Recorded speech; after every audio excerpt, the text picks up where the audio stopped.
I'm Lieutenant General PJS Pannu. I belong to the Maratha Light Infantry. I recently superannuated from Headquarter IDS. I've had the fortune of commanding the troops in the highest battlefield on the earth.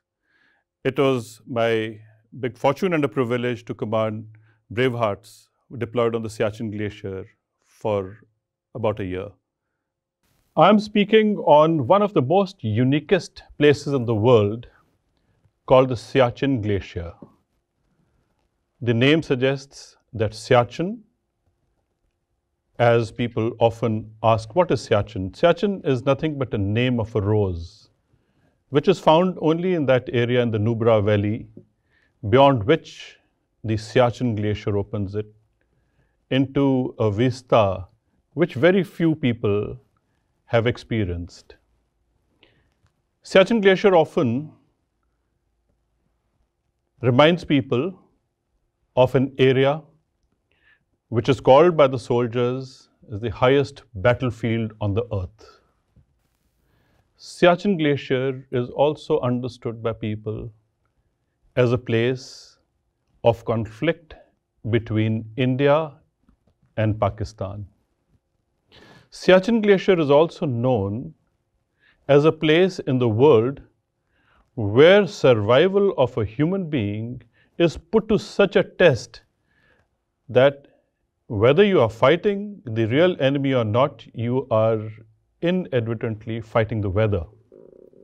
So the stresses on the body, stress on the mind, and stress on the psyche of a human being is of such a high order that those who have been to Siachen Glacier are the only ones who can tell the story of the Siachen Glacier.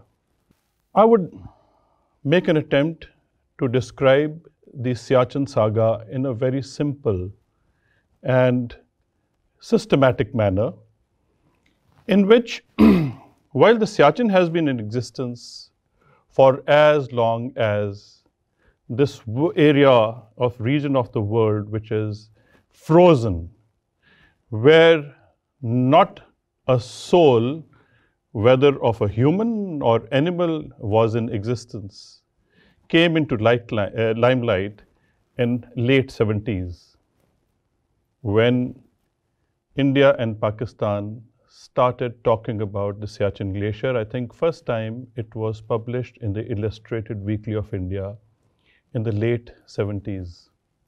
I will take you back to the conflict between India and Pakistan, that India,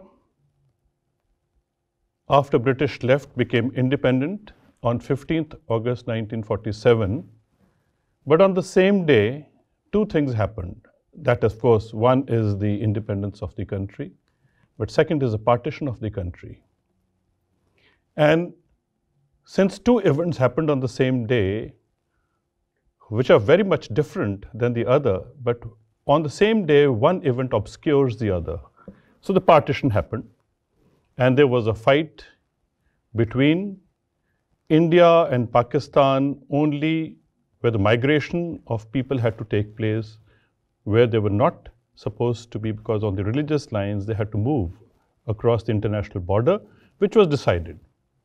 However, in the state of Jammu and Kashmir, the line was not decided because state of Jammu and Kashmir was one, and the state of Jammu and Kashmir, which saw so much of action by the Kabilis moving in, and the line where both the sides ultimately came to a halt at the end of the conflict came to be known as the ceasefire line. The ceasefire line was demarcated, which was under the UN observation, and right up to a point which was called Khor, the Pakistanis were attacking, and a young man called Chivan Rinching, he's the one who took the Karakoram wing of newly recruited people, which he volunteered. He started attacking also, and at some point where the conflict stopped was a point called Khor, and the closest point which could be recognized on the map was a map sheet reference of NJ 9842. Nobody had ever ventured beyond this point called NJ 9842.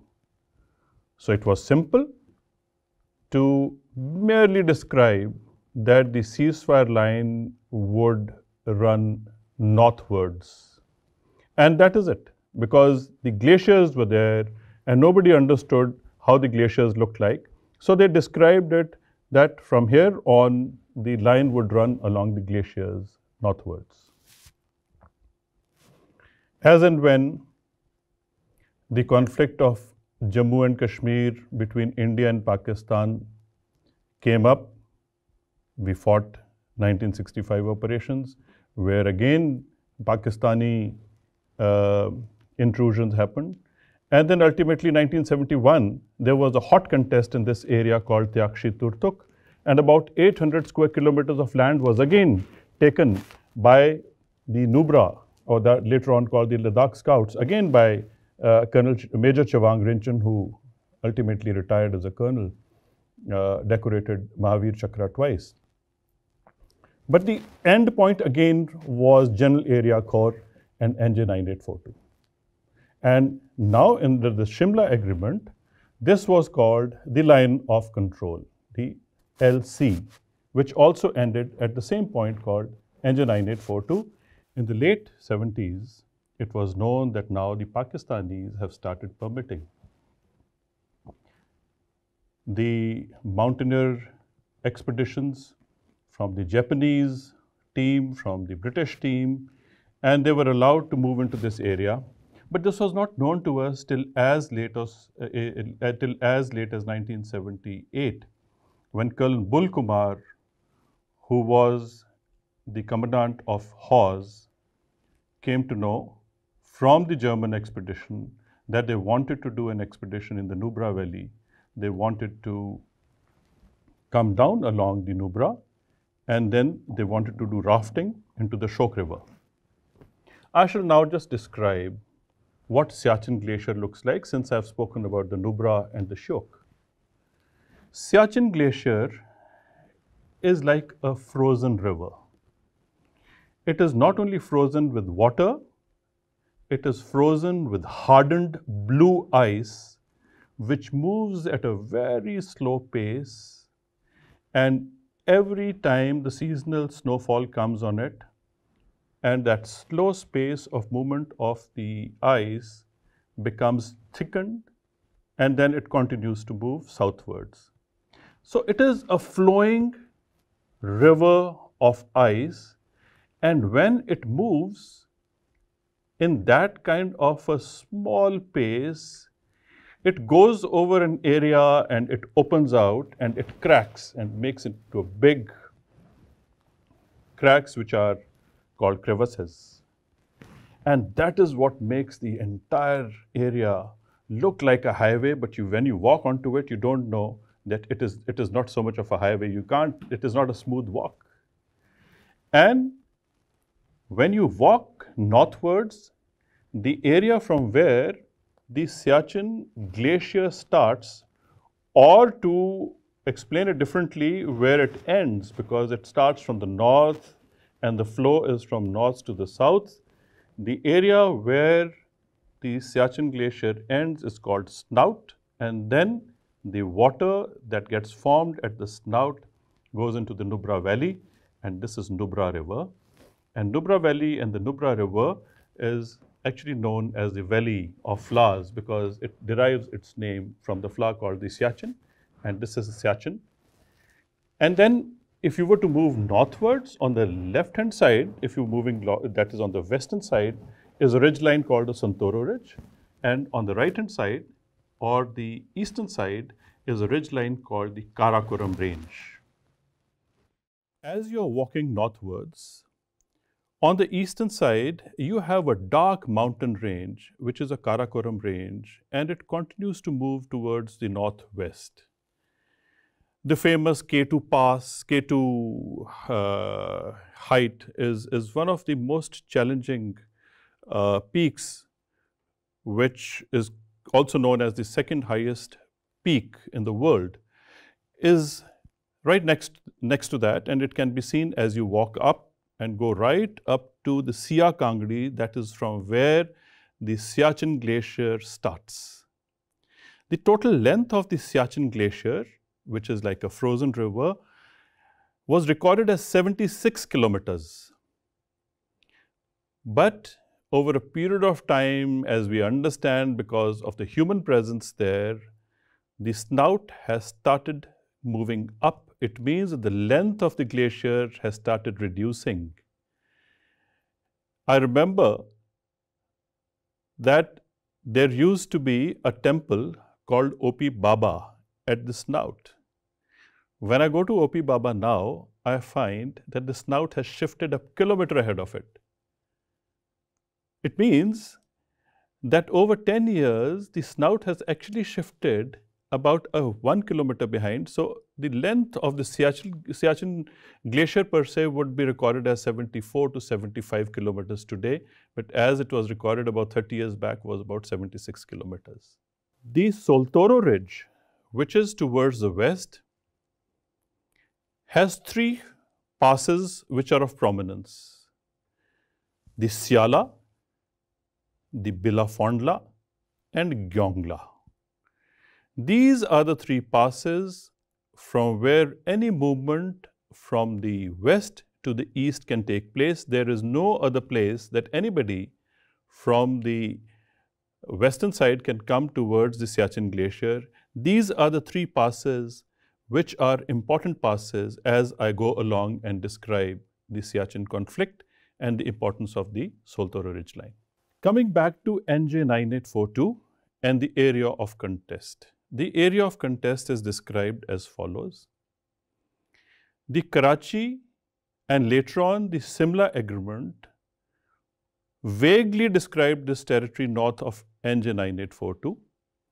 But according to the Indian side, the understanding is that any demarcation of a boundary should be based on a watershed principle, and understood that northwards would mean that it should go along the Soltoro ridgeline, which is a watershed. According to how the Pakistanis looked at it, they drew a line from the LC towards the northeastern side, joining the Karakoram Pass, thereby taking the entire area of Siachen Glacier and the areas around as part of the Pakistani territory. Based on this understanding, the Pakistanis have been permitting the international community to undertake various expeditions into this area. And I was talking about Colonel Bull Kumar in late 70s, when one of the German expeditions wanted to go over the Nubra and they wanted to do rafting in that area. They had carried some maps of that area, and Colonel Bull Kumar happened to see the alignment on those maps, and he was surprised. This is the first time that anybody from India, and that to Indian Army, and a person who's a mountaineer and understands that area, he found that there was something strange, that the Pakistanis had an understanding, which was also the understanding of the Americans, because this map that the Germans were carrying was American map. And the entire alignment was shown that the Siachen Glacier and the area around right up to Karakoram Pass was shown as Pakistani territory.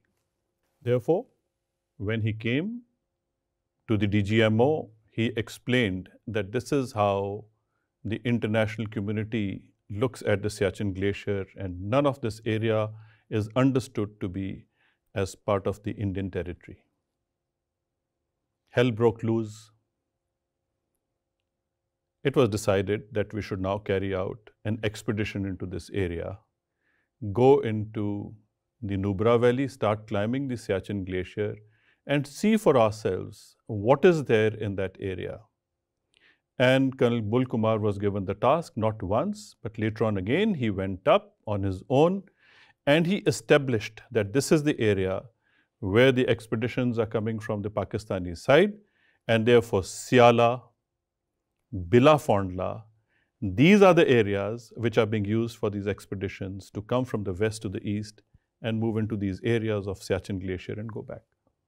If I was to describe the beginning of the Siachen Glacier at the northern end of it, that area now was given a name of Indra Kol, which is next to Siakangdi. That is from where the Siachen Glacier area starts from the north and downwards, and beyond which is Sakshgam Valley, over 5,000 square kilometers, illegally ceded by the Pakistanis to the Chinese.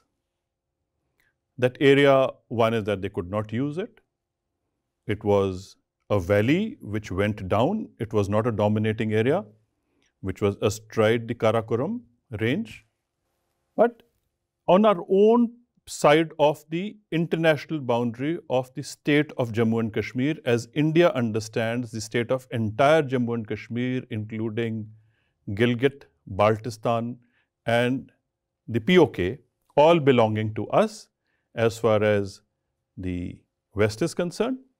And as far as east is concerned, the state of Jammu and Kashmir includes the area called the Aksai Chin, which is being held by the Chinese. Well, I'm not going to dwell on this, how the history brought about the importance of these areas and how the Chinese walked into this area of Aksai Chin.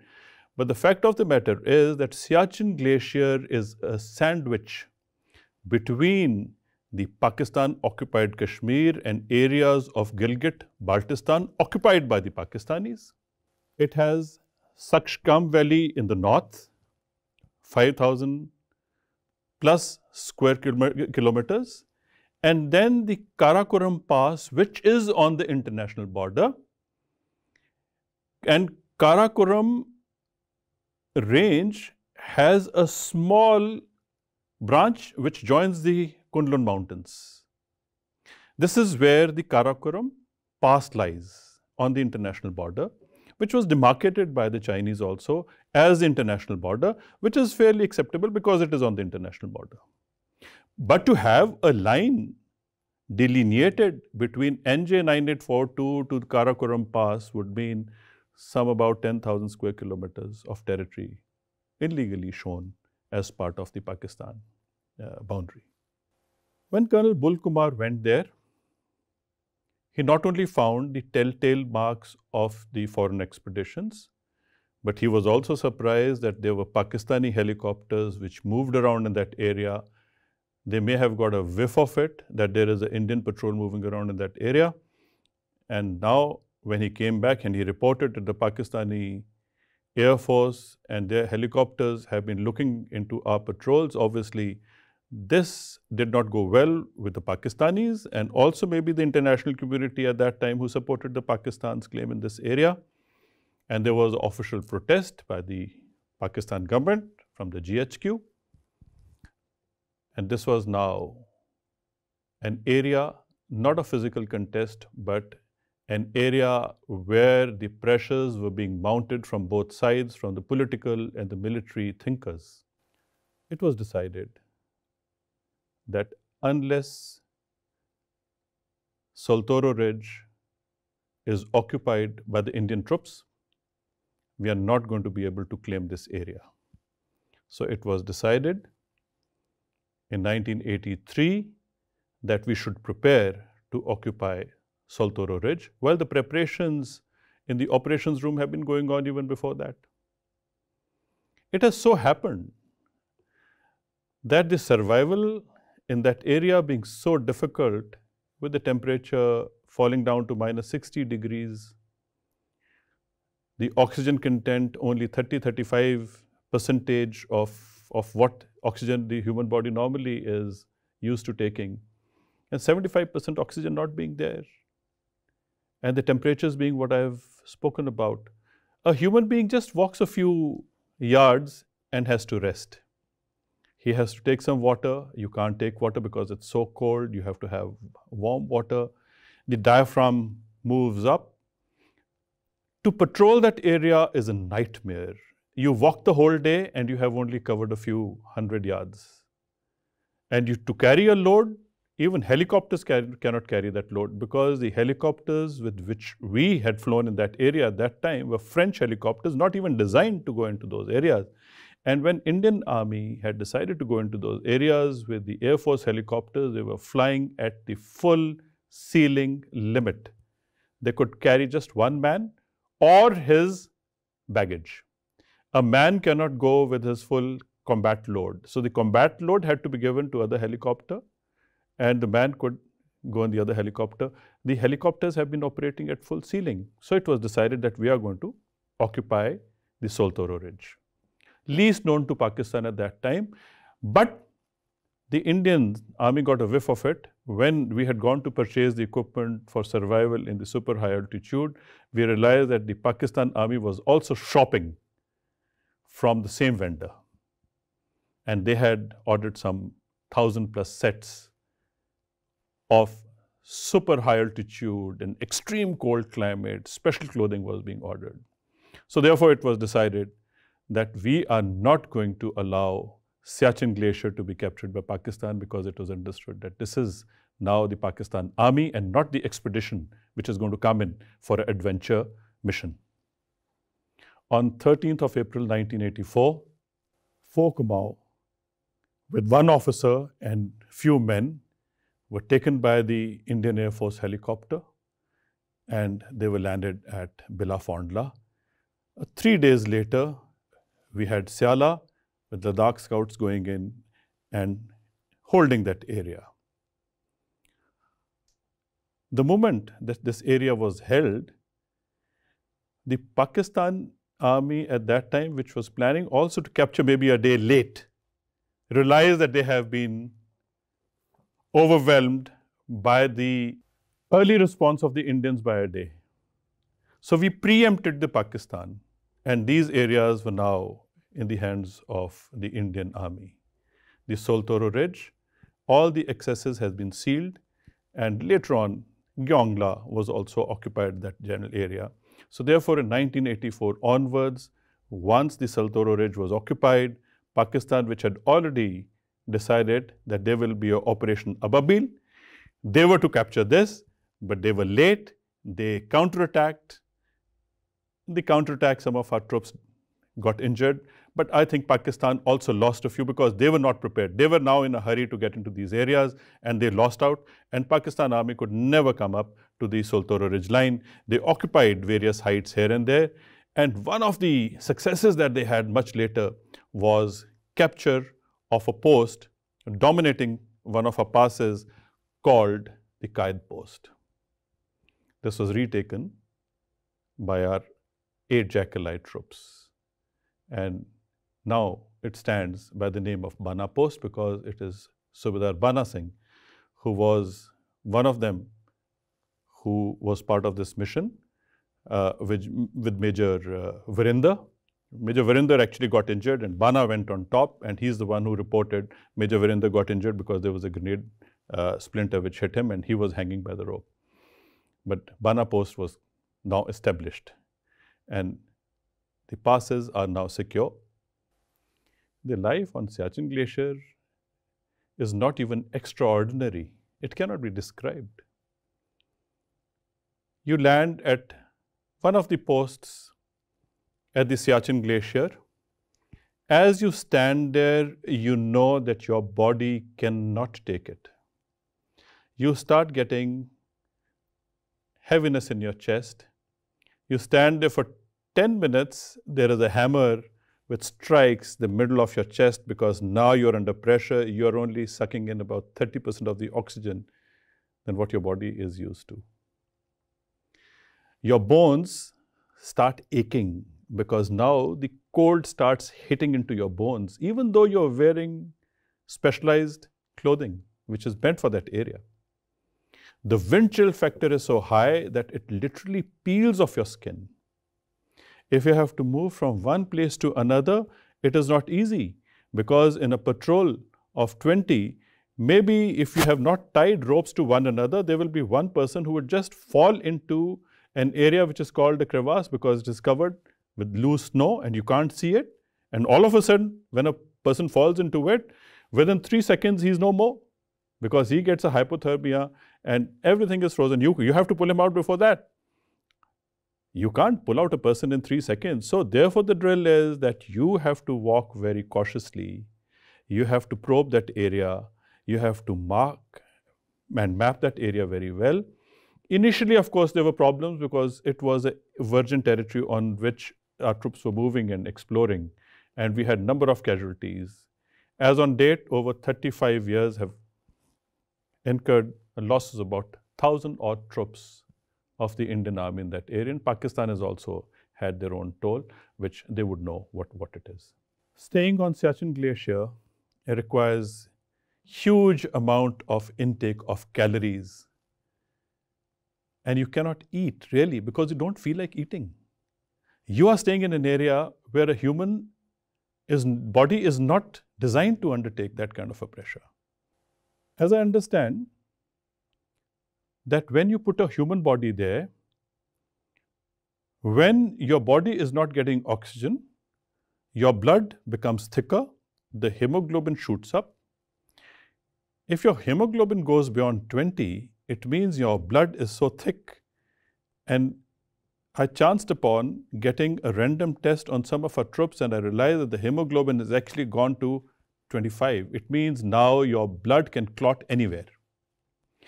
The number of troops who have served the Siachen Glacier, it may appear that some of them who have not physically got injured or unfortunately lost their lives and they have come back hale and hearty, none of the human beings who have served in Siachen Glacier come back in the original shape that they were in. They don't even know what has gone wrong or what is there in their bodies.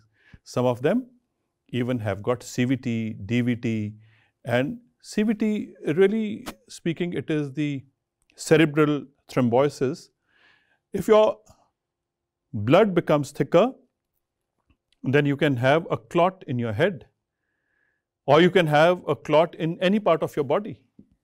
And clot can occur only even after you have served Siachen Glacier, and it can start occurring after 3 to 4 years, and nobody would tell that it is the effect of Siachen Glacier service, that now that there is a blood clot, you can have a brain stroke, you can have a heart stroke much later. You can lose your limbs because of the numbness. You can have, starting with frostbite, and then you find that your entire limb becomes ineffective because there's lack of blood supply. Whenever I've gone in that area,